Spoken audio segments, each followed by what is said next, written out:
स्वागत है आप सभी का सोशियोलॉजी टिप्स बाय शिखा में। जो लोग अभी अभी चैनल को देख रहे हैं वो लाइक और सब्सक्राइब जरूर कीजिएगा।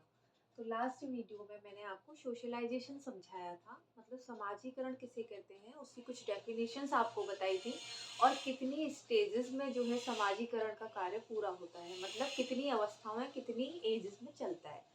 अब आज का जो टॉपिक है वो है समाजीकरण के सिद्धांत।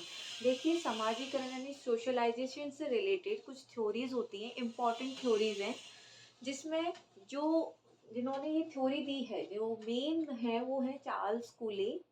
मीड का सिद्धांत आता है और एक आता है फ्राइड का सिद्धांत। तो तीनों ही जो पर्सन है इन्होंने अलग अलग थ्योरीज दी हैं और उन्होंने बताया कि सोशलाइजेशन जो है वो कैसे होता है, यानी समाजीकरण की जो प्रक्रिया है वो कैसे कैसे व्यक्ति में पूर्ण होती है। तो स्टार्ट करते हैं।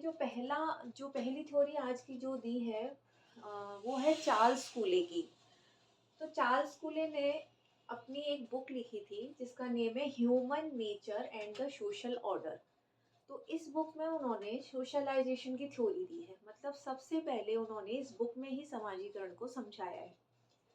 तो इनके कहना है कि समाजीकरण जो है वो सामाजिक अंतःक्रिया से पूर्ण होती है, यानी जब समाज में व्यक्ति अंतःक्रिया करता है, आपस में लोगों को देख के अपना व्यवहार करता है, सीखता है और अनुकूलित होता है, उससे ही उसका समाजीकरण होता है। अंतःक्रिया मतलब हम जब एक व्यक्ति जो दूसरे व्यक्ति के साथ समाज में घुल मिल के कार्य करता है, उनको देख के सीख के जो कुछ कार्य करता है वो अंतःक्रिया होती है। तो चार्ल्स कुले का कहना है कि अंतःक्रिया करना बहुत जरूरी है, अंतःक्रिया के द्वारा ही समाजीकरण होता है। ठीक है। तो उन्होंने सोशलाइजेशन का जो कंसेप्ट है अपनी book human nature and the social order में लिखा है। उन्होंने इस बुक में कहा है कि एक सिद्धांत होता है आत्मदर्पण का सिद्धांत। आत्मदर्पण का सिद्धांत looking glass self theory. Looking glass self theory मतलब आत्मदर्पण। क्या दर्पण, देखिए क्या होता है, वो होता है दर्पण जिसमें अपन मिरर में अपने आप को देखते हैं।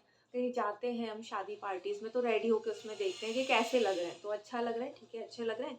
अगर नहीं लग रहे हैं तो हम चेंज करते हैं, कुछ ऐसा अपने हेयर स्टाइल वगैरह सब कुछ बनाते हैं।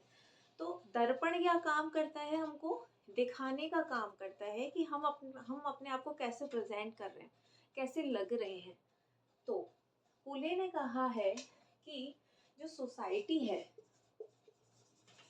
जो समाज है हमारा, वो हमारे लिए दर्पण का काम करता है। ठीक है, मतलब हमारे लिए एक मिरर का काम करता है। कैसे? जब हम समाज में जाते हैं और कोई क्रिया करते हैं तो समाज हमारी उस क्रिया को देख के बताता है कि हमने क्रिया जो की है, वो व्यवहार है जो हमारा, वो अच्छा है या बुरा है और इसके क्या इफेक्ट है।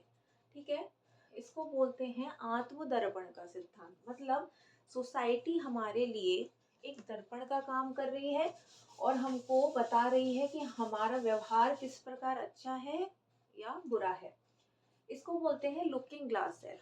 जिसमें अब कोई व्यक्ति है, जैसे वो जाए समाज में और सबको अच्छे से प्रणाम करे, पैर वैर छुए, तो सोसाइटी उसको उसी तरीके से देखती है कि हाँ, ये पर्सन जो है बहुत अच्छा है, इसके परिवार के संस्कार कितने अच्छे हैं, कितने अच्छे परिवार से ये बिलोंग करता है कि इसको ऐसे संस्कार मिले।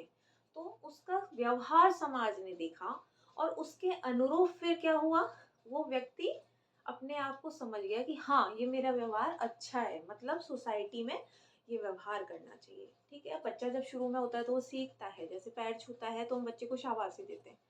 अब उस बच्चे को पता चल गया कि हाँ, सोसाइटी ने इस चीज को एक्सेप्ट किया है, वो खुश हुए हैं मुझे ये देखकर, शाबाशी दे रहे हैं, मीन्स सोसाइटी ने इसको अच्छा कहा है, तो मैंने अच्छा काम किया है।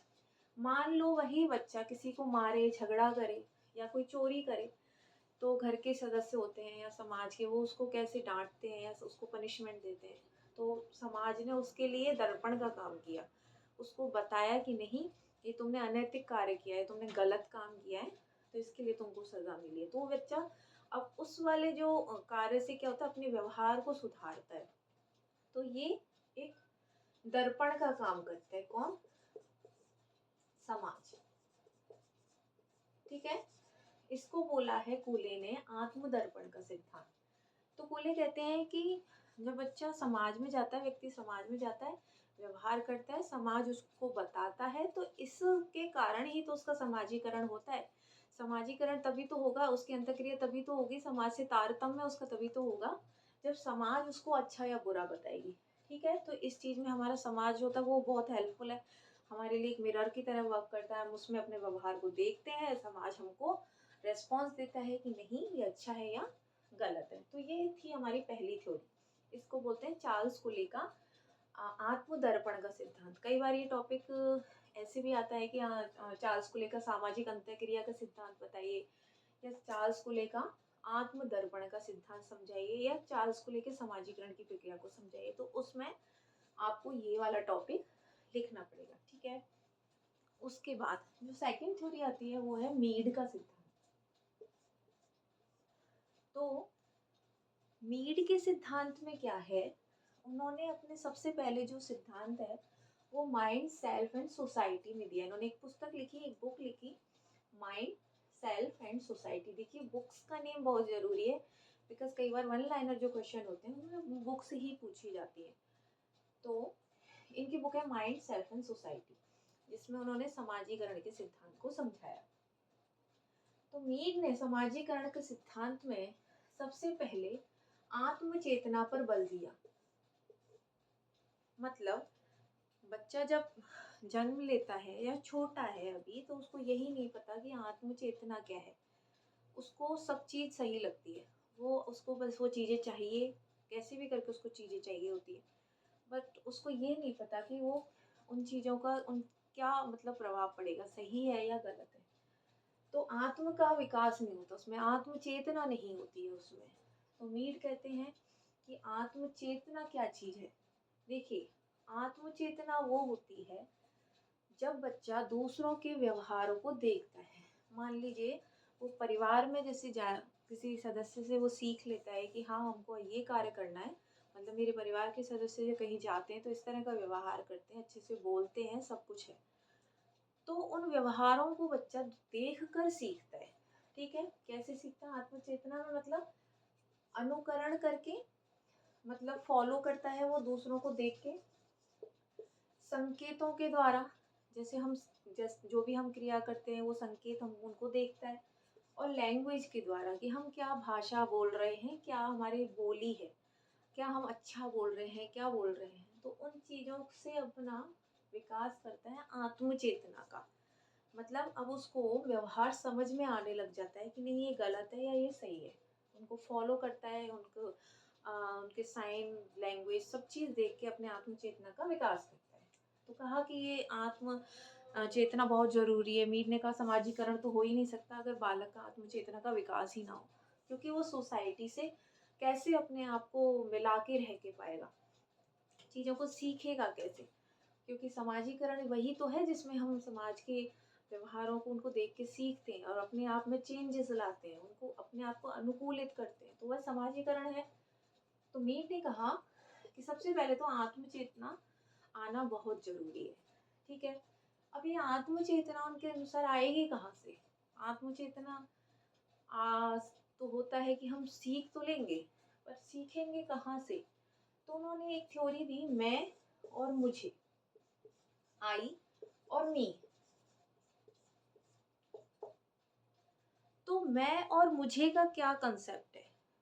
मैं होता है आई, मैं क्या कर रहा हूँ समाज में, मतलब एक जो व्यक्ति है वो क्या क्रियाएं और क्या व्यवहार कर रहा है समाज में, वो तो होता है मैं। और मी मतलब मुझे, मुझे वो लोग फिर क्या समझ रहे हैं, मतलब समाज मुझे क्या समझ रहा है। तो आई में तो व्यक्ति की खुद की क्रियाएं आती हैं, और मुझे में जो उसने क्रियाएं करी हैं, जो व्यवहार किया है, उसके प्रति दूसरों का क्या रेस्पॉन्स है, दूसरे उस व्यवहार को कैसे ले रहे हैं, तो ये आता है मुझे में। तो मीड का कहना है कि आई और मी को समझना बहुत ज़रूरी है। जब व्यक्ति अपना व्यवहार करता है और उस व्यवहार को समझ जाता है कि समाज उसको व्यवहार को कैसे ले रहा है, अच्छा ले रहा है, बुरा ले रहा है, नैतिक ले रहा है, नैतिक रूप से ले रहा है, तब वो समाजीकरण की प्रक्रिया को समझ जाता है। मतलब एक व्यक्ति समाज में अपना व्यवहार कर तो देता है, क्रियाएँ कर तो देता है, बट उसको ये नहीं पता होता कि भई मैं जो क्रियाएँ की हैं वो सही है या गलत है। अब दूसरों का व्यवहार जब वो देखता है कि हाँ, लोगों ने दूसरों ने मेरे इस क्रिया के प्रति रिस्पॉन्स दिया है, तो इट मीन्स ये सही है या गलत है। तो मीड ने कहा है कि आई और मी का बहुत बड़ा योगदान है समाजीकरण में, क्योंकि व्यक्ति को जब आई और मी का पता चल गया तो वो अपने आप अपना समाजीकरण कर लेगा। और समाजीकरण कैसा करेगा? ऑब्वियसली अगर अच्छा व्यवहार करेंगे लोग उसके काम के प्रति, तो वो अपने आप को अच्छे से समाजीकरण कर पाएगा। नहीं तो फिर वो समझ जाएगा कि गलत है, फिर अपने आप को चेंज करेगा। मतलब आई में वो अपना मैं कैसे कर रहा हूँ व्यवहार, और मी में वो मुझे क्या समझ रहे हैं। मतलब उन्होंने मेरे कामों को किस तरह से लिया, दूसरे लोगों ने यानी समाज ने। तो मीड ने अपने सिद्धांत में कहा कि सबसे पहले तो आत्म चेतना होनी चाहिए। अगर आत्म चेतना नहीं होगी तो व्यक्ति में समाजीकरण नहीं हो पाएगा। आत्म चेतना होती है जिसमें बालक दूसरों को देख के अनुकरण करके उनको फॉलो करके लैंग्वेज सब चीज़ों से अपने आप को सीखता है। आत्म चेतना का विकास हो रहा है कि वो अब सीखने लगा है। ये होता है आत्म चेतना। अब आत्म चेतना आएगी कहाँ से? तो आत्म चेतना कहा कि मैं और मुझे का समझना बहुत ज़रूरी है, क्योंकि मैं और मुझे आप नहीं समझेंगे तो समाजीकरण नहीं होगा। मतलब आई मैं कैसे समाज में व्यवहार कर रहा हूँ, कैसे अपनी क्रियाएं कर रहा हूँ, और मुझे मी यानी मुझे समाज कैसा समझ रहा है, मेरे इन व्यवहारों को वो किस रूप में ले रहा है। तो जब आई और मी का बैलेंस हो जाता है, उसके व्यवहार और समाज का जो बोलते हैं ना कि समाज उसको एक सही दिशा दिखा देती है, तब वो अपने व्यवहारों को अनुकूलित कर लेता है। तो इस तरह व्यक्ति एक सही दिशा में अपना समाजीकरण कर पाता है। ये दिया मीड ने सिद्धांत। बुक्स जरूर याद रखिएगा। माइंड, सेल्फ एंड सोसाइटी बहुत बहुत इम्पोर्टेंट बुक है, क्योंकि बुक्स के साथ में जब हम थ्योरी को लिखते हैं तो वो ज़्यादा सही लगती है, बिकॉज बुक का पता होना चाहिए हमको कि किस बुक में उन्होंने अपनी थ्योरी दी है। तो ये है मीड का सिद्धांत। अब इसके बाद समाजीकरण का जो एक सिद्धांत है, फ्राइड का सिद्धांत। फ्राइड का सिद्धांत फ्राइड जैसे कि बहुत बड़े मनोविश्लेषणात्मक व्यक्ति रहे हैं। वो हर चीज़ को वो जो होता है ना मन की क्रियाएं और उनके उन चीज़ों से समझते थे। तो उन्होंने इस चीज़ पे बहुत जोर दिया कि जो समाजीकरण होता है व्यक्ति का, वो जो है इसमें स्वयं का जो निर्माण होता है, स्वयं मतलब खुद का जो निर्माण होता है, वो 3 चीज़ों से होके निकलता है। ठीक है? 3 चीज़, जिसमें पहला है इड, जिसको आईडी इड बोलते हैं। दूसरा है ईगो, ईजीओ ईगो। और थर्ड है सुपर ईगो।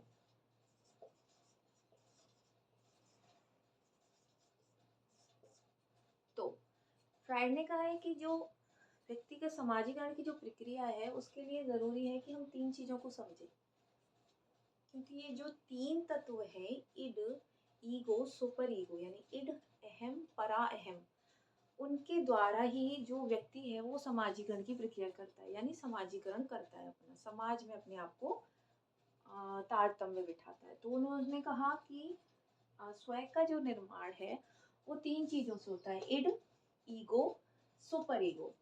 अब इड, ईगो, सुपर ईगो को समझ लेते हैं। देखिए, जो इड है वो होता है हमारा अचेतन मन, यानी एक बच्चा जो किसी चीज की जब वो जिद करता है तो वो अचेतन मन से करता है।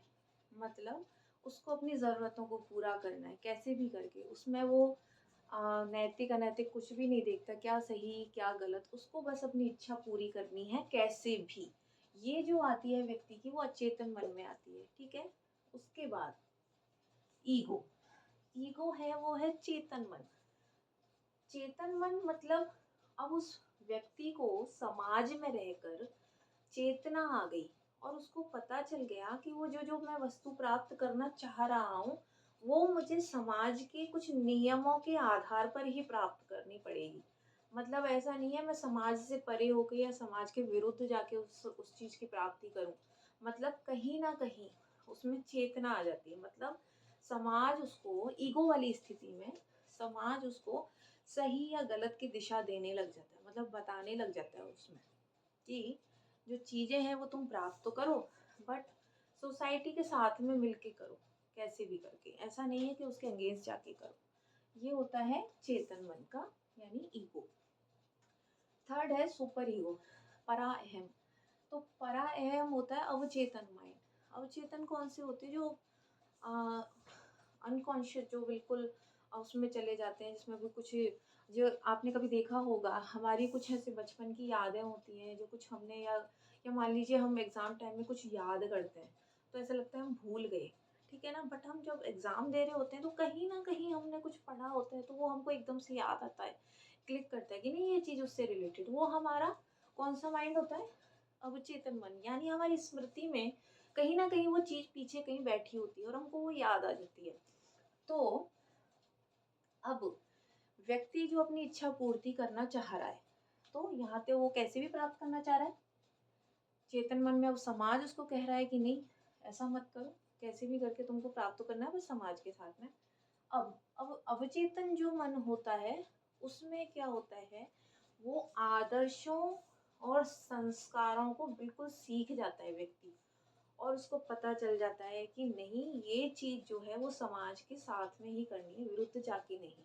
अब कोई सी भी परिस्थिति आ जाएगी, पर जब उसको एक बार वो चीज उसके चेतन मन में चली गई तो उसको याद रहेगी कि नहीं, ये चीज मुझे इसी तरीके से प्राप्त करनी है, सही तरीके से, मुझे गलत मार्ग पे नहीं जाना है।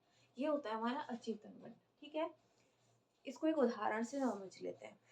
देखिए, जैसे कोई बच्चा है, जैसे कोई व्यक्ति है, उसको मिठाई खाने की इच्छा है, तो उसको जब वो इच्छा हो रही है और कैसे भी कोई चीज़ चाहिए, बस मिठाई चाहिए उसको, कैसे भी चाहिए, तो वो है उसका इड, ठीक है। अब ईगो, ईगो में आएगा कि समाज उसको ये बताता है कि तुमको मिठाई खानी है ना, तुमको अच्छा काम करना है, या तो तुम ऐसा करो, मेहनत करो, सफलता पाओ, तब उस पैसे से खरीद के मिठाई खाओ, सुविधाएं पाओ। या फिर तुम ऐसा करो कि चोरी कर लो, और या फिर कैसे किसी से छीन लो। तो दोनों ही चीज इसके अंदर आती है ईगो में, है ना। और सुपर ईगो क्या होता है? सुपर ईगो वो होता है जिसमें अब उसका मन, जो समाज है वो उसको संस्कार, उसके आदर्श वो कह रहे हैं कि नहीं नहीं, बिल्कुल सही रास्ता तो यही है कि तुम मेहनत ही करो और सफलता पाओ, अनैतिक कार्य कुछ भी नहीं करना है। क्योंकि व्यक्ति के अनकॉन्शियस माइंड में, चेतन मन में कहीं ना कहीं वो बात बैठ गई है कि नहीं, समाज इस बात को नहीं मानेगा, ये गलत है, ठीक है ना। तो इसको बोलते हैं इड, इसको बोलते हैं ईगो, इसको सुपर ईगो। ये अचेतन मन से रिलेटेड होता है, ये चेतन मन से और अवचेतन मन से। अचेतन मन में व्यक्ति अपनी इच्छाओं को कैसे भी पूरा करना चाहता है, उसको नैतिक और अनैतिक कुछ नहीं दिखाई देता।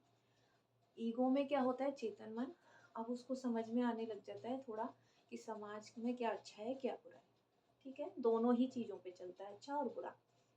सुपर ईगो होता है अवचेतन मन से, जिसमें उसको आदर्श और संस्कार इतने मिल गए होते हैं कि वो समाज के साथ में मिलके चलता है, और उसको पता है कि नहीं, सही मार्ग क्या है और गलत मार्ग क्या है। वो गलत काम बिल्कुल भी नहीं करेगा क्योंकि उसमें आदर्श और संस्कारों की प्राप्ति हो गई है, ठीक है। जैसे एक उदाहरण से समझ लेते हैं।